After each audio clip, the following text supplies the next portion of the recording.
السلام علیکم۔ ننا شیر اور دوستی کا جادو۔ ایک گھنے جنگل میں ایک ننا شیر شمو رہتا تھا۔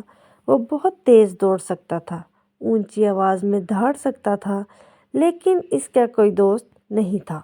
باقی جانور اس سے ڈرتے اور دور رہتے تھے۔ ایک دن شمو بہت اداس بیٹھا تھا کہ ایک ننھی خرگوش گڑیا اس کے قریب آئی اور اس نے شمو سے پوچھا، تم کیوں اداس ہو شمو؟ گڑیا نے پوچھنے پر شمو نے جواب دیا، میرا کوئی دوست نہیں ہے، سب مجھ سے ڈرتے ہیں۔ شمو نے آ بڑھی اور سوچنے لگا۔ گڑیا مسکرائی اور بولی، دوستی طاقت سے نہیں، اچھے دل سے بنتی ہے۔ شمو نے بہت پیار سے اس کی بات سنی۔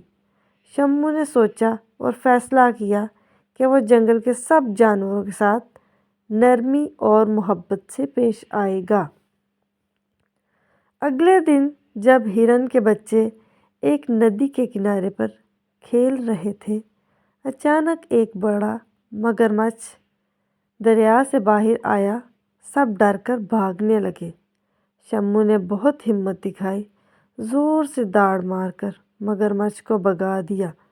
سب جانور حیران رہ گئے، مگر شمو نے مسکرا کر کہا، میں تمہیں ڈرانا نہیں چاہتا، میں تمہارا دوست بننا چاہتا ہوں، تمہارے ساتھ رہنا چاہتا ہوں۔ سب دوست اس کے جنگل میں جتنے بھی جانور تھے، یہ سن کر سب جانور خوش ہو گئے اور ایک ساتھ کھیلنے لگے۔ اب شمو اکیلا نہیں تھا، اس نے سیکھا کہ سچی دوستی طاقت سے نہیں بلکہ محبت اور خیال رکھنے سے بنتی ہے۔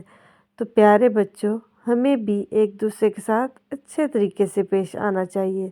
سبق: دوستی ہمیشہ محبت اور اچھے برتاؤ سے بنتی ہے، نہ کہ طاقت سے۔ تو پیارے بچوں، ہمارے چینل کو لائک، شیئر اور سبسکرائب لازمی کریں۔ آپ کا شکریہ۔